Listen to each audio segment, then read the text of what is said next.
दुनिया में हिंसा की नहीं कोई जगह। यूएन में भारत के रुख पर सोनिया गांधी ने जताया ऐतराज।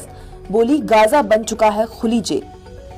इजराइल हमास युद्ध को लेकर कांग्रेस की पूर्व अध्यक्ष सोनिया गांधी ने एक आर्टिकल लिखा है। सोनिया गांधी ने कहा कि कांग्रेस पार्टी इजराइल हमास युद्ध पर संयुक्त राष्ट्र यानी कि यूनाइटेड नेशन के हालिया प्रस्ताव पर भारत के रुख का कड़ा विरोध करती है।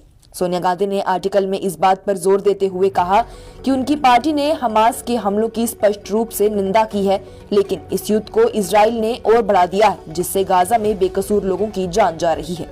दरअसल द हिंदू अखबार के लिए लिखे आर्टिकल में सोनिया गांधी ने कहा, गाजा में मानवता की परीक्षा ली जा रही है। इजराइल पर क्रूर हमलों से हम सामूहिक रूप से कम पड़ गए थे, लेकिन अब इजराइल की प्रतिक्रिया से हम और कमजोर हो गए हैं।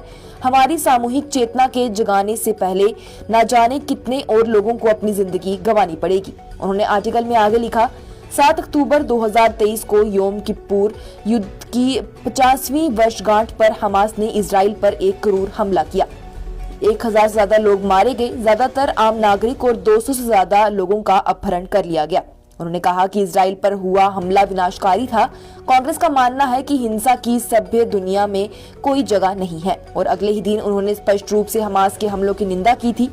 सोनिया गांधी ने इस हमले को इजराइल के लिए त्रासदी बताया। उन्होंने कहा कि ये त्रासदी गाजा में और उसके आसपास इजरायली सेना के भेदभावपूर्ण अभियानों से जुड़ी है, जिसमें हजारों लोगों की मौत हुई है और बड़ी संख्या में मासूम बच्चे, महिलाएं और पुरुष मारे गए हैं। उन्होंने कहा कि इजराइल की कार्रवाई अब बदले पर केंद्रित है, जिसमें काफी हद तक बेकसूर और मासूमों की जान जा रही है।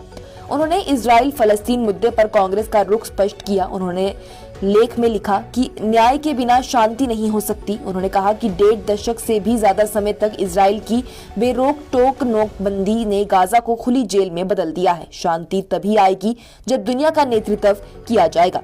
उन्होंने कहा, हम इजराइल के लोगों के साथ अपनी दोस्ती को महत्व देते हैं, लेकिन इसका मतलब ये नहीं है कि हम अपनी यादों से फलस्तीनियों को सदियों तक उनके देश से जबरन बेदखल करने और उनके मूल अधिकारों के सालों के दमन के दर्दनाक इतिहास को मिटा दें।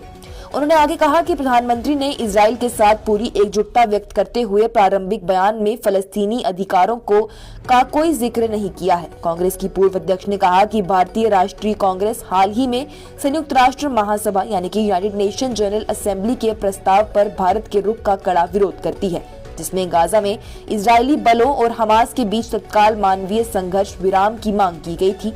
उन्होंने कहा कि ये दुर्भाग्यपूर्ण है कि कई प्रभावशाली देश पूरी तरह से पक्षपातपूर्ण व्यवहार कर रहे हैं, जबकि उन्हें युद्ध को समाप्त करने के लिए हर संभव प्रयास करना चाहिए।